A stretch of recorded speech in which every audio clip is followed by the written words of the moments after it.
Welcome back. It is another episode of Lost in the Shuffle. Today, special guest, Perry. Coach Perry, what's up, man? What's going on? What's going on? I'm glad to be here. Thank you for having me on. Thanks for coming, Coach Perry. So obviously, Coach, I got in touch with you or learned about you once we were involved in that baseball trivia through Around the Diamond. I know you know those guys. I started talking to those guys. They were really nice. It's nice to get some baseball content creators together and all that stuff. So looked at your page and I thought you'd be a great guest to get on the show. So why don't you tell everybody else kind of what you are, who you are, what you do, the goal of your social media, that kind of stuff. So go ahead.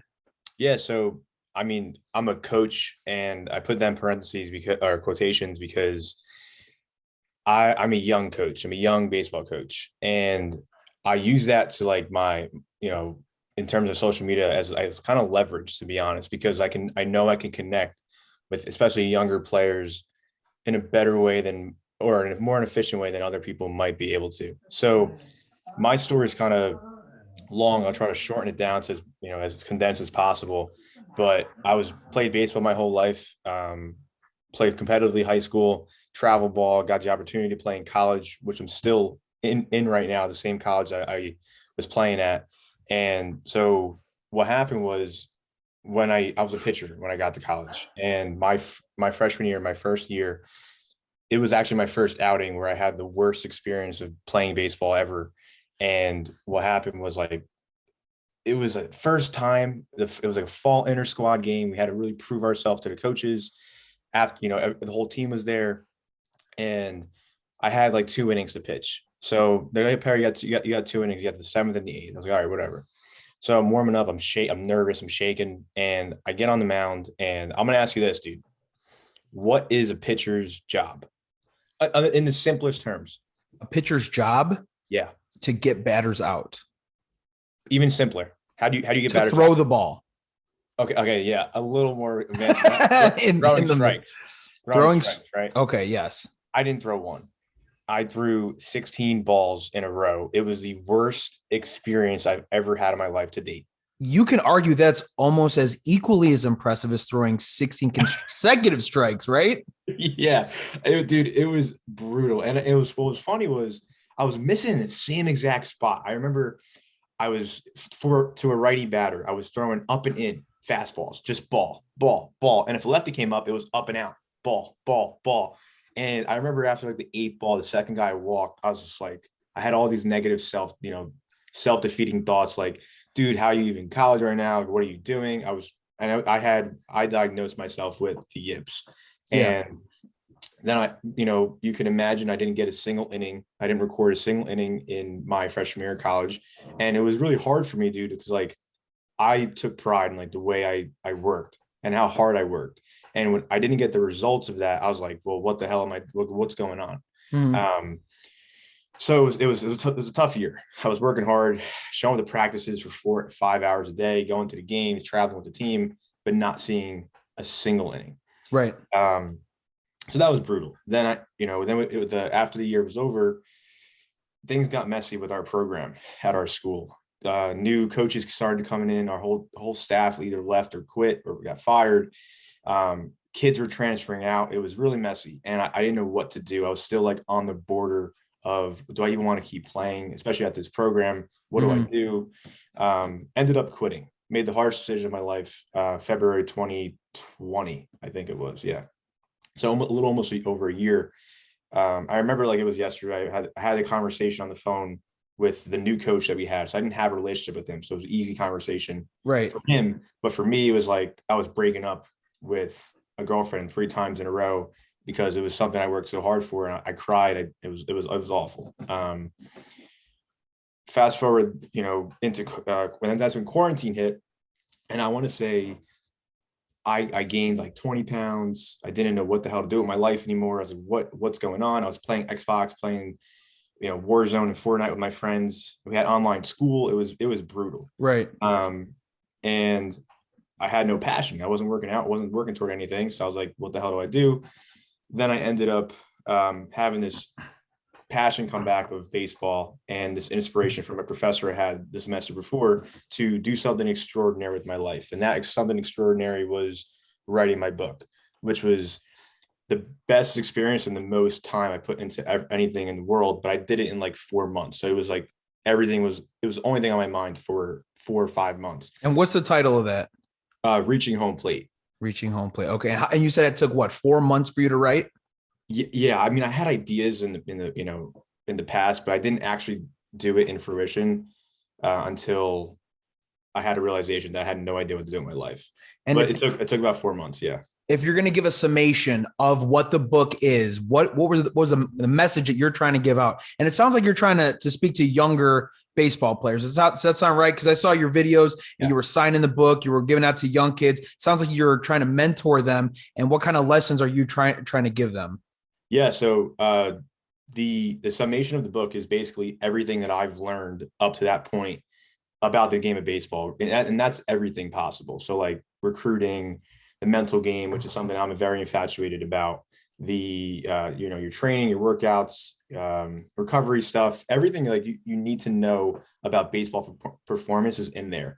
But what I think makes my book unique is like, yeah, I mean, you can take advice from me, but then that's half of the book. The other half of the book is like contributions from professional coaches, professional players, and college coaches. So like I have credibility in some sort, yeah, but then like these guys are doing the work. These guys are actually there. What can this pro guy give advice to me? What pro advice can this guy give to a younger baseball player? So that's kind of like the summation form of what it actually encapsulates. Well, I'll tell you what, Perry, you know why I fucks with you? Because you are very big into motivation and the words that you kind of go back to. I've seen a couple of your videos and stuff, and I always contribute to, like, I've heard it before, that saying motivation is like hygiene. It's recommended every day, right? You know how hard it is to get up and do something that you don't want to do every single day. You're going to find external or internal sources of motivation to kind of continue that passion, to continue that desire. So those things that you post, I really enjoy, because I say things to people who are like, oh, it's so cliche. I'm like, that's real though, man. That's real stuff. You know what I mean? Yeah, no, 100%. And I appreciate you for watching my stuff and relating to it.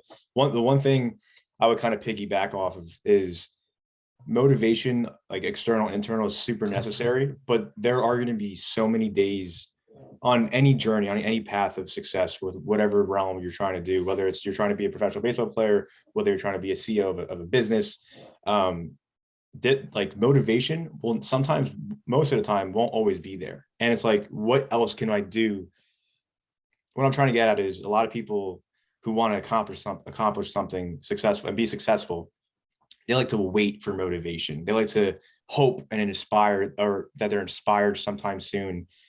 Whether it's a motivational video or someone talks to them and they're, oh, I have motivation now, let me do this, X, Y, and Z. But what about the days that you wake up and you don't want to do jack shit? Like what is it then? Like what can you rely on then? What can you lean on then?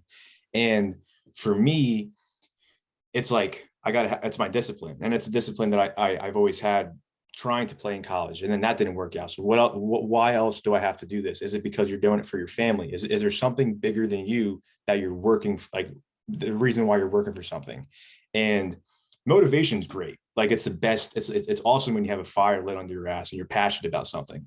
But when you're passionate about something, it drives you deeper in. Like I don't want to sound cliche or anything like that, but like it's freaking real life and it's truth, because there are days where I don't want to make any videos. There are days where I don't want to do any content, anything related to my business, and nothing. Sometimes I don't even want to coach, but like I do it because it's what I stand for. It's my values, and it's something bigger than me and what I have to offer. Mm-hmm. So motivation, it's great when it's there, but like what happens when it's not there? You got to find a way to lean on like your values or something else. So that's just kind of what I wanted to piggyback off of right there. And what works for you? Like for me, I need somebody yelling in my face, you lazy, whatever. You came all the way from this to get here. I'm going to give you two examples. You tell me your favorite. My two motivation that I listen to that get me going, things I need to go through my ears to feel in my veins and my blood. Andy Frisella. Have you ever heard of him? He's Of the course, I owner. did the 75 hard. Absolutely. You did? Okay, exactly. Yeah. Andy Frisella, his Real AF podcast. I mean, when I'm either working out or whatever, that gets me going. He hypes me up. E.T. the preacher, Eric Thomas, like his stuff is all good. You need to wake up. He's like, I ate out of a garbage. And that stuff that like brings you to like, hey, he came from here. And I'm sure you have experiences in your life. I have experiences in my life where I was down. I was, ground zero, but like basement floor. And to get where you're trying to go, like you can't stop. You need to keep going. That kind of motive. Like I love that stuff. I love it. Inspirational. More like the first thing I hear in the morning, that puts some lead in my pencil. You know what I mean? Yeah, no, I'm 100% like you in that sense. But what I've also realized too is some people don't resonate with that. Like don't resonate with those type of people. And it makes me think it's like, why don't those types of people resonate with you? Because like, that's what, I mean, I love those. I love when people yell in my face and get in my ear. Like, you ever hear of David Goggins and the stuff he says? Yeah. Bro, like his stuff's nuts too. Like, but it's I don't know if he's human though. He might be superhuman, dude. I literally know what I mean? Like, thing. I'm like, there's no way this guy's a real man, like a real person. No, dude, you got to be borderline psychotic to do what he does. Yeah. But I would also say the same about like here's what intrigues me about sports and like high performance, because that's what I'm obsessed with. I'm not obsessed with like a specific sport. I'm obsessed with like high performers. Like the Kobe Bryants, the Michael Jordans, and the Tom Brady's. There's a reason why those guys are at the top, and that's why I want to know what makes them tick. Like what pushes them to just be the best. Like there's a reason why they're the best. Sure, that they might be gifted naturally from the jump, but like that only lasts so long. So like what is that?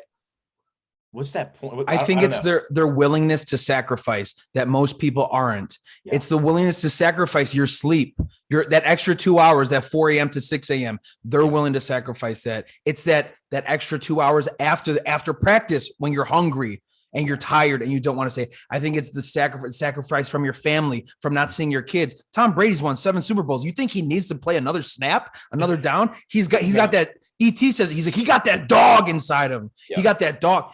It's a different breed, man. It's nothing extra. It's just, it's inside you. I don't know. You know what I mean? No, they're different breeds. And I think there's younger athletes that really need to not try to mimic or embody everything they're talking about or what they preach, but like, try to see a resemblance of how these guys actually operate, because that's how you get better and level up.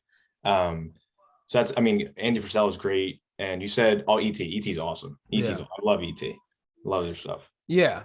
And like, I understand I'm not going to be David Goggins. I'm not trying to be David Goggins. You know what I mean? But like you said, his values, the ideas, I want to implement them in my life so I can create those kind of values, those kind of habits into my life. Not exactly waking up at 3 o'clock in the morning, run, like that kind of stuff. I'm like, that's just not me. And that's okay. But it's the values that you're trying to implement throughout the rest of your life. Absolutely. I preach that, man. It's awesome. I mean, get me pumped. Yeah.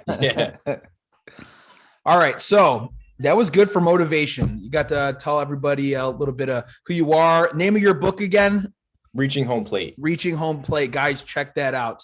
Perry, we're going to do a start, bench, sit, kind of like a fuck, marry, kill, but we are a family friendly show. So we'll do start, bench, sit. And then we're also going to add a draft. So that means you can draft the upcoming category.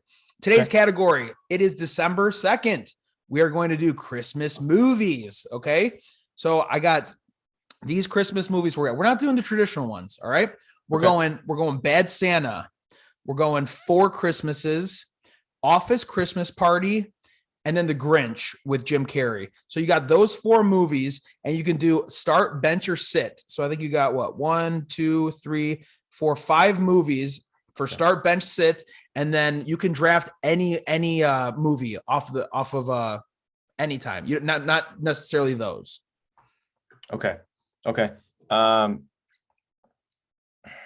I'm going to start The Grinch. Start The Grinch. I don't know if that's a basic answer there. Could you say the names one more time? The movies again? Bad Santa, Four Christmases, Office Christmas Party, and then The Grinch. I'm gonna bench Office Christmas Party, and I'm gonna sit. Might be a bold take. I'm gonna sit Bad Santa. Fair enough. So I guess That's Four Christmases is getting the boot. for Christmas getting the boot, and then you said the draft. Now I can basically add a movie that I like too. Yes, Die Hard, whatever, anything. Dude, I don't know if I'm gonna sound like girly or cringy here. You might look at me differently from this answer. I'm going Polar Express. Oh, really? I know. I don't want to get all the hate from it. I wouldn't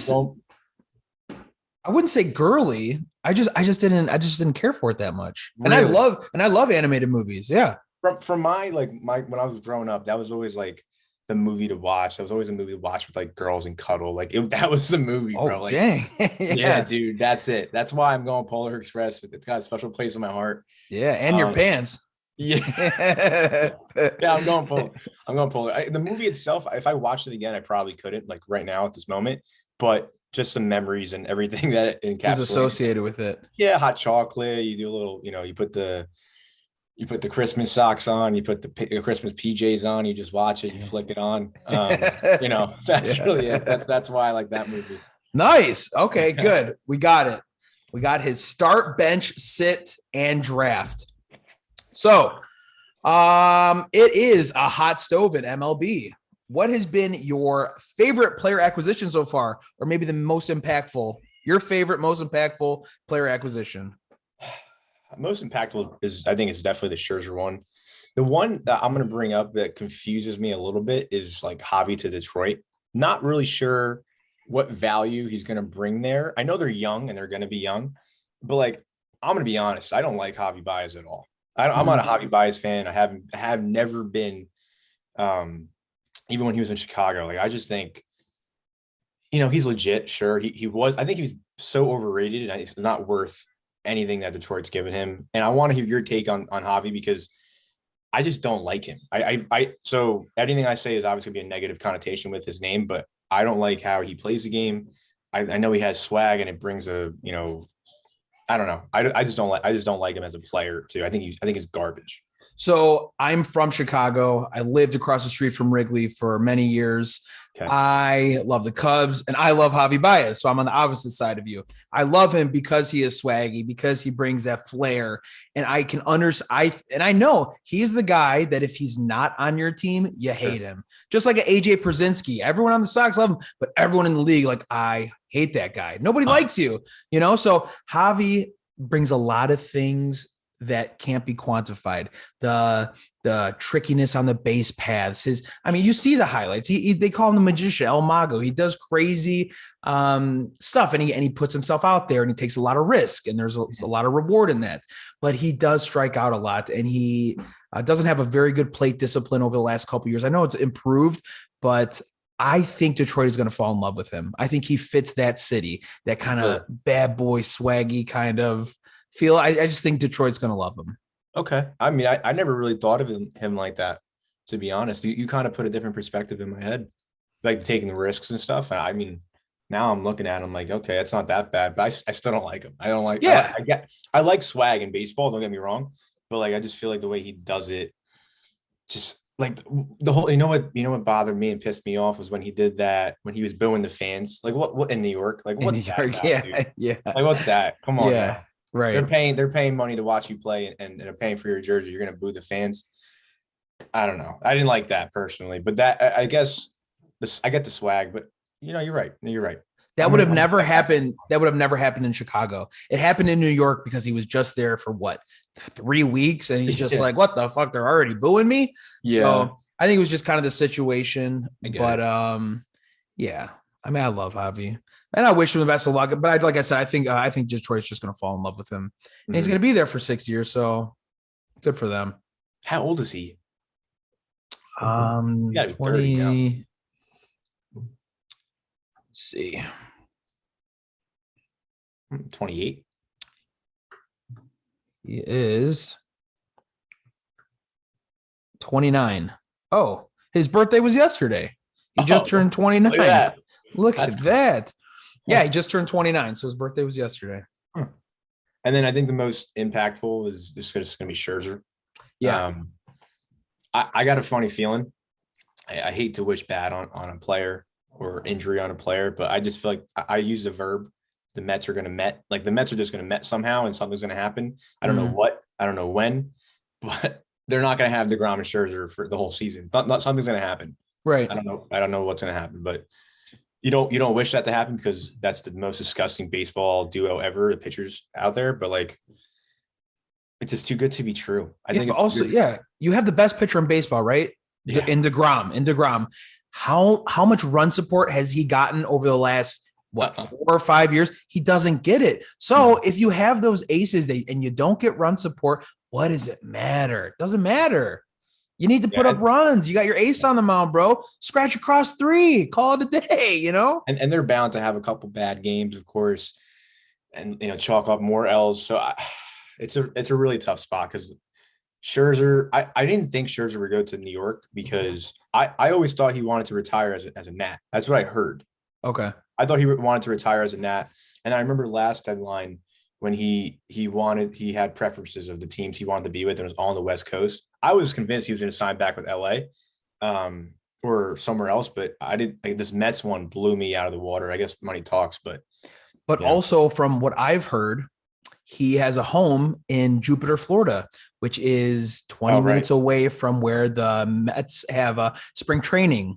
Apparently, the front office talked to his wife and kind of convinced her about schooling and things like that. Like they work the entire family. So this book right here, I don't know, can you see it? The Cub Way. Yeah. So they explain, Tom Verducci wrote it. He explained the process when they were trying to get John Lester to come to the Cubs. And the process that they do is incredible. And it's not just for the Cubs. I'm sure the Mets did it too. They compile DVDs. They sit you down and they're like, Perry, imagine you're on the mound, game 7 of the World Series, and you're at home and they're like, Lester. And they like paint this picture for you. And they're like, we have the best hospitals in Chicago down the street. We know your wife's pregnant. Like they figure it all out. They go from top to bottom, your family, your needs, your wants. So I think that's just what they did for Scherzer, and they did the best job at it and gave him the most money. Wow. I didn't know it was that deep. Neither did I, dude. They brought DVDs and doctors because she was pregnant. Like, wow, like, you know that much about me. But that's what they do to lure these players or to convince them to come to their city to play. Yeah. I mean, if the Mets did that to that extent, like that's freaking awesome. Yeah. Yeah. You do wish the best, but I still think they're going to Met and something's going to happen. Oh, no, I agree 100%. Yeah. Yeah. Feel bad, but just they're not going to. There's just no way they're going to be in first in the East. The Braves are going to somehow come up on top again, or the Phillies might. I don't know. Or it could be the same thing as last year, and the Mets were in first place all year, and they fall in September, and then the 44 Braves come up, and then they win the World Series. Yeah, you know what's crazy about the Braves take was like I remember I put a bet in. I know this is family friendly, but I'm over 21, so I put a. This is a heavily betting brand, okay? Okay, just great. So you know. I put a bet in. I want to say June. I think that's when the Braves were like in third place at the time. For a futures? Yeah. I put Braves World Series winner. And I remember telling my friends about it. I was like, yo, I know it's not looking good for them. It's not looking great. They got injuries. But you see the value. You see value. I saw so much value because the Phillies were creeping up. But the thing with the Phillies was if like Bryce Harper can't carry the entire team, and they were one of my roommates is a diehard Phillies fan, so like he was talking about it. There's no way they were going to do it. I knew the Mets weren't going to do it. I don't care how long they were in first. And their best team in the East was the Braves. They're like Braves are going to win it. And then another hot take that I took, which was in January of last year. Oh well, this year, but it was prediction for the season. I was on a podcast, and they were like, "Hey Perry, what's going to be?" Who's your hot take? Like, who's going to be the breakout player of the year? I went with the Braves because I like the Braves. I said Austin Riley, breakout player of the year. And like, he was insane. Like he had 30 plus home runs. I think over 100 RBIs. And he did sick in the World Series. I'm like, he was that's awesome. NL MVP candidate. Yeah. I mean, I was like, wow. I mean, I'm like a magician. Doesn't it feel good when those things come true? And then you go back, right? You're like, what date was that? And you're trying to find the video and you're like, I'm going to cut this together and make, Yeah. I mean, I knew I was making money from the Braves pick, but like I needed to know when I put it. So I felt a little bit better about myself. And I was bragging the whole time they were in it. I didn't think Houston was going to get there. I thought Tampa was just going to come out on top, but that didn't happen. Yeah, they spent, or what did they win? How many games? 98 games? They win one playoff game, dude. Oh my God. Come on. And I'm a Yankees fan, but again, who do you like? So you like Yankees?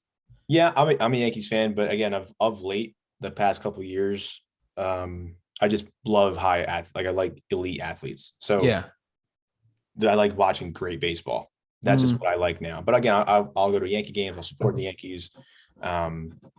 But we're New York fans. So like New York fans are just like, if they're doing bad, like, oh, we fucking hate them. Like whatever, they suck. If they're doing good, like, oh, it's great. But it's not like, it's still, you lose hope. Like there's never hope for success.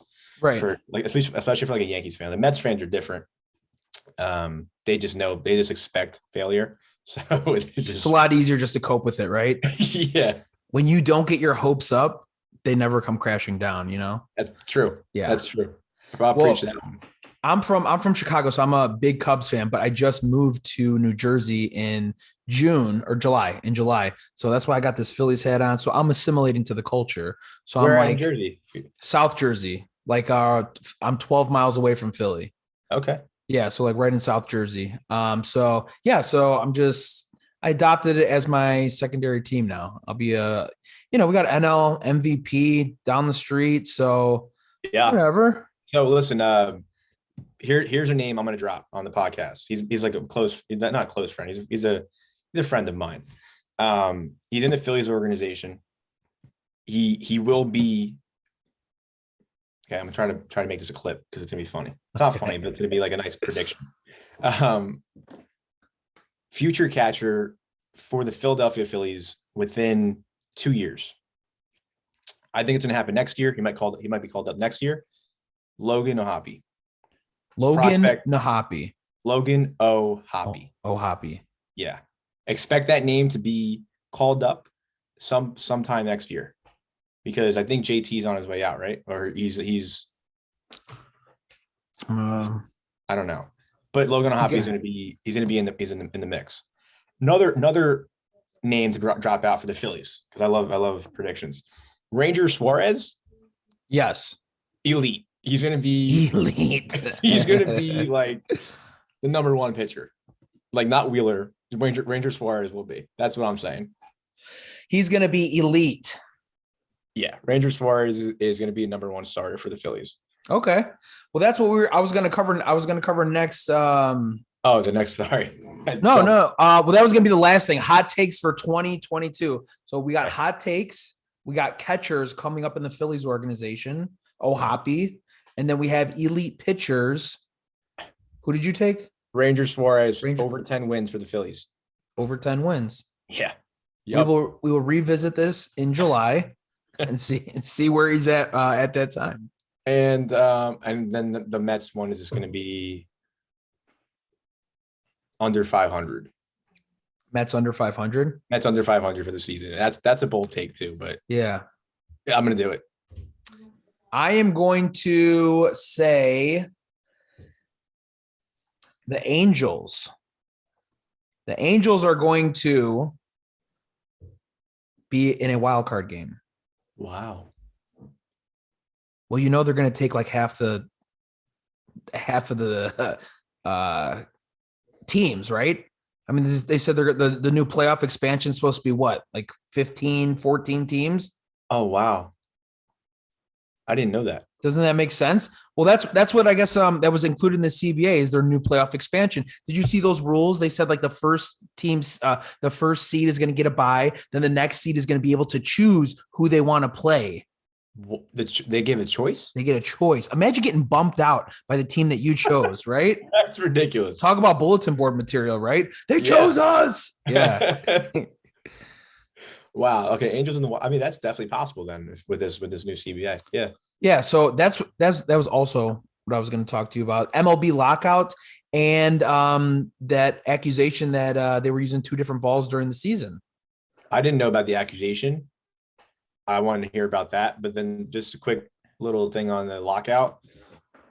Two words that just needs to be resonated for the rest of the year, forever, every day. Fire Manfred.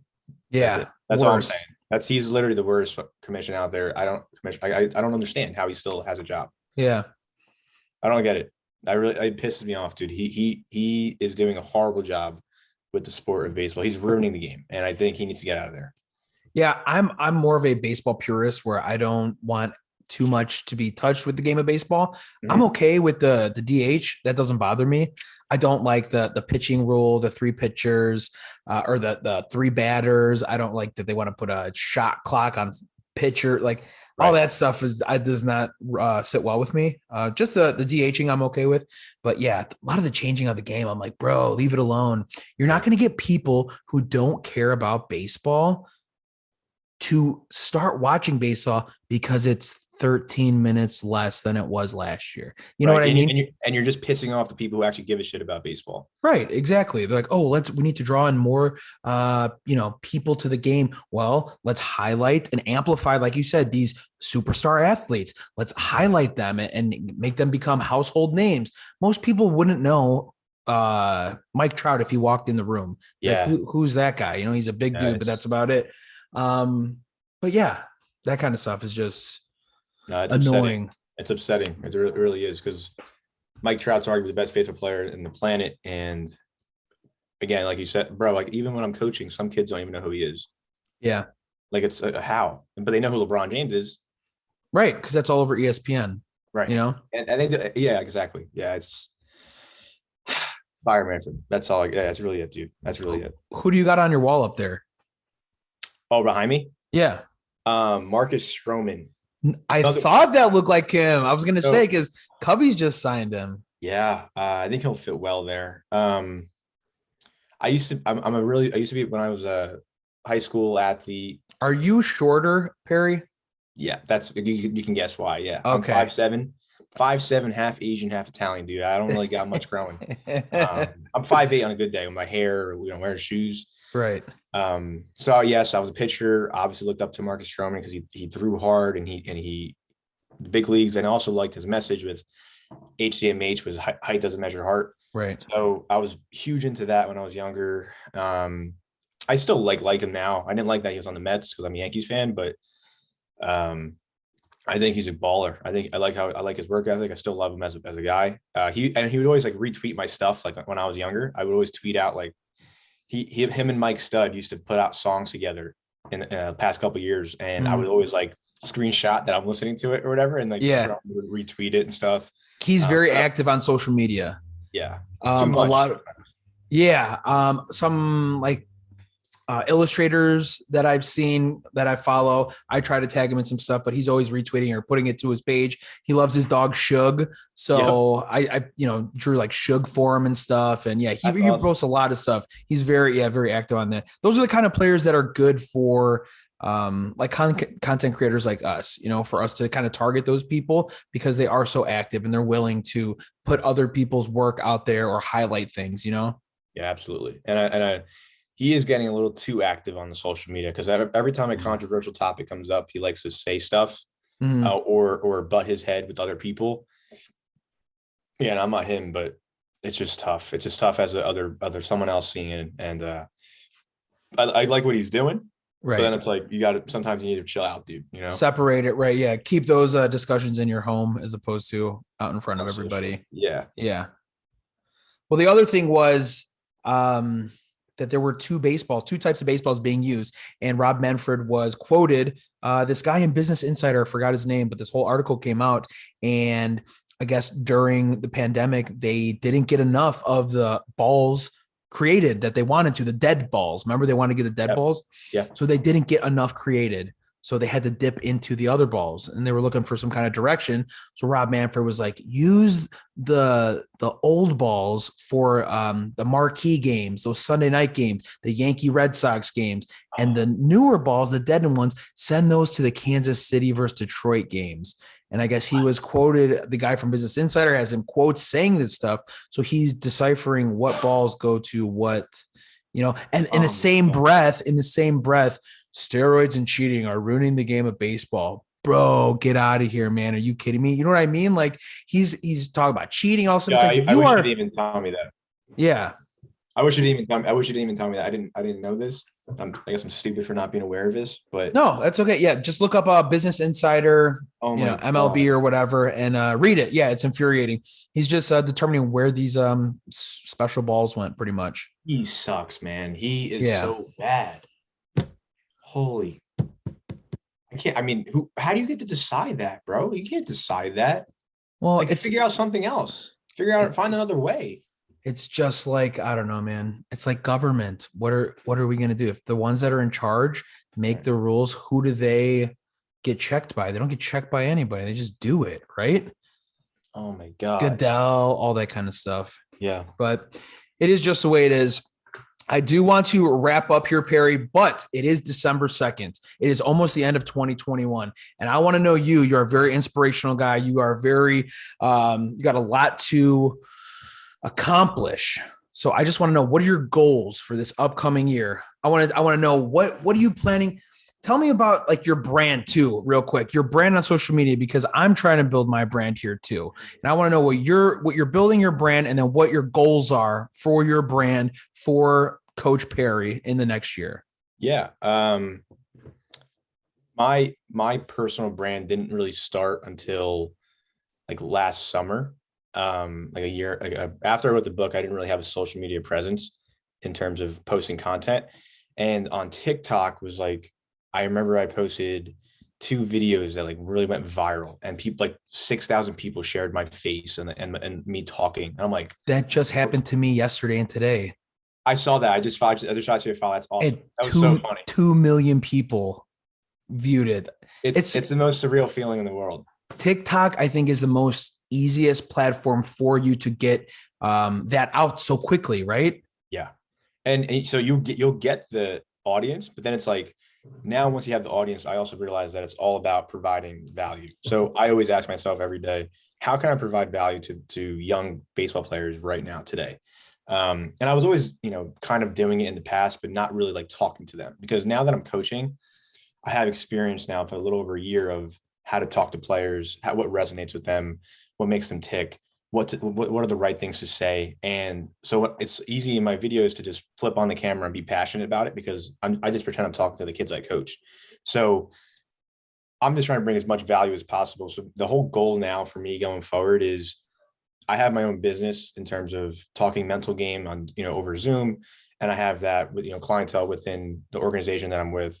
And then also outsiders coming in from like social media. So trying to build that a little bit more is probably ideal before I go to grad school. So then when I go to grad school next fall, I'm aiming to get my professional, like certified mental performance coach, which is a lot of the title that a lot of those professional mental performance coaches have in pro baseball. So that the end goal might be professional baseball as a mental performance coach, because I have a lot of mentors there. I like how you can work with elite athletes, but I'm also not opposed to the option of like, hey, if my business explodes, then let's see what happens. I'm only 21. I have times on my side. So I'm just right now trying to make as much valuable content as possible, and reaching more people. Sure. But like, if I can impact 2 to 3 people a day, honestly, like that's all I care about. I don't care about the views anymore.